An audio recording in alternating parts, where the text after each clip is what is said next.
எப்பா சாமி எங்க பசங்க ஒருத்த முடிக்க மாட்டார். ஊர் பண்டிகை பண்டிகை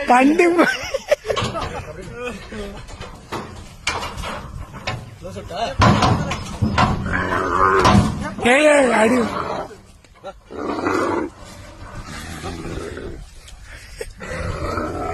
இந்த